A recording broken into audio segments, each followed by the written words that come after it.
Right. ఇక దేశంలో ఎన్నికల వేళ తప్పుడు ప్రచారంతో కొన్ని పార్టీలు కొంతమంది వ్యక్తులు ప్రజలను తప్పుదోవ పట్టించే ప్రయత్నం చేస్తున్నారు. ప్రజల మైండ్ డైవర్ట్ చేసేందుకు ఇతర పార్టీలపై బురద జల్లేందుకు ఫేక్ వార్తలను సృష్టిస్తున్న పరిస్థితి. ఇటీవలి కాలంలో ఆంధ్రప్రదేశ్లో ఇలాంటి ఘటనలు ఎక్కువగా చోటు చేసుకుంటాయి. ముఖ్యంగా తెలుగుదేశం పార్టీని టార్గెట్ చేస్తూ తప్పుడు వార్తలను సామాజిక మాధ్యమాల్లో వ్యాప్తి చేస్తున్నారు. గతంలో భువనేశ్వరి విషయంలోనూ అనని మాటలను అన్నట్లుగా ప్రచారం చేశారు. ఏపీలో వైసీపీ నేతలే ఇలాంటి ఫేక్ ప్రచారాన్ని చేస్తున్నారని ఇటు టీడీపీ నాయకులు కూడా ఆరోపణలు చేస్తున్నటువంటి పరిస్థితి కనిపిస్తూ ఉంది. పూర్తిగా రాష్ట్రంలో ఇలాంటి రాజకీయాలే అధికార పార్టీ వైసీపీ చేస్తోంది. తాజాగా ఆంధ్రజ్యోతి పేరుతో ఓ తప్పుడు కథనాన్ని కూడా సామాజిక మాధ్యమాల్లో ప్రచారం చేస్తున్న పరిస్థితి. ల్యాండ్ టైటిలింగ్ యాక్ట్పై మరింత దుష్ప్రచారం చెయ్యండి అంటూ ఆంధ్రజ్యోతి ప్రచురించింది అంటూ కూడా ఇటు ఒక ఫేక్ వార్తనైతే రిలీజ్ చేసినటువంటి పరిస్థితి అయితే కనిపిస్తూ ఉంది.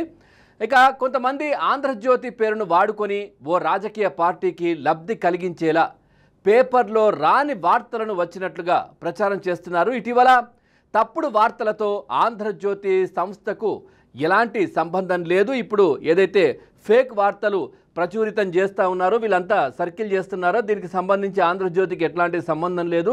చట్టపరమైనటువంటి చర్యలు కూడా తీసుకుంటుంది ఇట్లాంటి కార్యక్రమాలు చేసిన వాళ్ళకి సంబంధించి కూడా.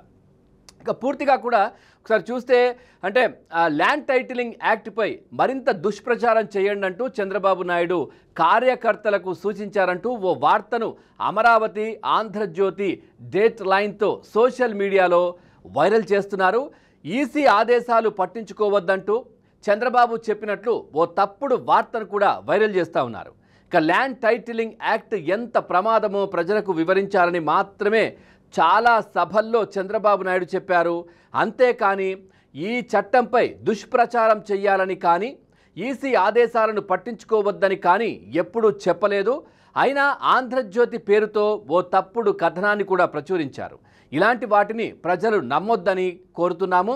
ఎవరైనా ఇలాంటి తప్పుడు వార్తలను వ్యాప్తి చేస్తే వారిపై కఠిన చర్యలు తీసుకునేలా ఫిర్యాదు చేస్తామని కూడా హెచ్చరిస్తూ ఉన్నాము. ఒకసారి మా కరెస్పాండెంట్తో మాట్లాడే ప్రయత్నం చేద్దాం. అంటే పూర్తిగా ఈ ల్యాండ్ టైటిలింగ్ యాక్ట్పై ఆంధ్రజ్యోతి రాయని వార్తలను రాసినట్టుగా, చంద్రబాబు అనని వార్తలను అన్నట్టుగా దీంట్లో రాసి రాజకీయ లబ్ధి పొందే ప్రయత్నం అధికార పార్టీ అంటే కొద్దిమంది సామాజిక మాధ్యమాల్లో చేస్తున్న పరిస్థితులు అయితే కనిపిస్తూ ఉన్నాయి. పూర్తిగా దీనికి సంబంధించి అంటే చూడొచ్చు, లేనిపోనివి సృష్టించండి, ఎన్నికల్లో నెగ్గడానికి ఇదే ఛాన్స్ అంటూ కూడా చంద్రబాబు అన్నారని చెప్పి దీంట్లో చూపిస్తున్న పరిస్థితి. ఒకసారి మా కరెస్పాండెంట్ సత్యతో మాట్లాడదాం దీనికి సంబంధించి. సత్య, పవన్ ఫేక్ గాళ్ళు పదే పదే రెచ్చిపోతున్నారు. ముఖ్యంగా ఆంధ్రజ్యోతి క్రెడిబిలిటీ ఉన్న పత్రిక కావడంతో ఆంధ్రజ్యోతి పత్రిక పేరు చెప్పి ఫేక్ వార్తలను ప్రచారం చేసే పనిలో పడ్డారు. దీనిపైన ఇప్పటికే పలుమార్లు ఆంధ్రజ్యోతి యాజమాన్యం ఫిర్యాదులు చేసిన పరిస్థితి అయితే ఉంది.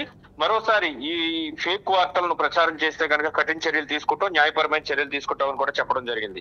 అయితే తాజాగా ఈ ల్యాండ్ టైటిలింగ్ యాక్ట్ పైన మరింత దుష్ప్రచారం చేయండి అంటూ చంద్రబాబు పార్టీ నాయకులకు దిశానిర్దేశం చేస్తున్నట్టు, ఆయనే లేనిపోనివి సృష్టించండి, ఎన్నికల్లో నెగ్గడానికి ఇదే ఛాన్స్, లేదంటే కూటమి ఇబ్బంది అని ఎమ్మెల్యే అభ్యర్థులు అందరితో కూర్చొని చెప్పినట్లుగా ఒక ఫోటోతో పాటు అమరావతి ఆంధ్రజ్యోతి అనే పేరుతో ఒక ఫేక్ వార్తను క్రియేట్ చేసి దాన్ని సర్క్యులేట్ చేస్తున్నారు.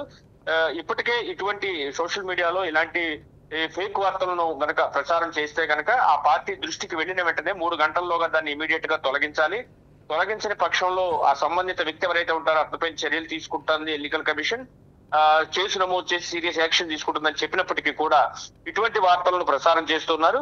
నిజానికి ఇదే వార్త అధికార పార్టీ తమకు సంబంధించినటువంటి పత్రికల్లోనూ టీవీ ఛానల్లోనూ కూడా ప్రసారం చేయొచ్చు. అయితే వాళ్ళకి ఆ క్రెడిబిలిటీ లేకపోవడం వల్ల ఆంధ్రజ్యోతిని దీనికి ఎంచుకున్నట్టుగా కనిపిస్తోంది. పదే పదే ఆంధ్రజ్యోతి పేరుతో ఇటువంటి ఫేక్ వార్తలను ప్రచారం చేస్తూ ప్రజలను భయపెట్టేందుకు పని చేస్తున్నట్టుగా మనకు కనిపిస్తోంది. ఇదే విధంగా ఇది ల్యాండ్ టైటిలింగ్ యాక్ట్ మీద ఇప్పటికే ప్రభుత్వానికి పూర్తి వ్యతిరేక పవనాలు వీస్తుండడంతో ఇక ఏం చేయాలో అర్థం కాక ఏబిఎన్ ఆంధ్రజ్యోతిల అడ్డం పెట్టుకుని ప్రజల్లో ఈ ఫేక్ న్యూస్ ను స్ప్రెడ్ చేసేందుకు ప్రయత్నం చేస్తుంది. దీనిపైన ఇప్పటికే అనేక మార్లు ఆ, న్యాయపరమైనటువంటి చర్యలకు ఆంధ్రజ్యోతి యాజమాన్యం తీసుకున్నప్పటికీ కూడా ఇంకా ఏదైతే వైసీపీ సోషల్ మీడియా బ్యాచ్ ఉందో దీన్ని ప్రసారం చేస్తున్నట్లుగా మనకు అర్థమవుతుంది. కాబట్టి దీనిపైన కఠిన చర్యలు తీసుకోవాల్సిన అవసరం అటు ఈసీకి కూడా ఉందని మనం స్పష్టంగా చెప్పొచ్చు. Pavan. Right, thank you Satya, thanks for the updates.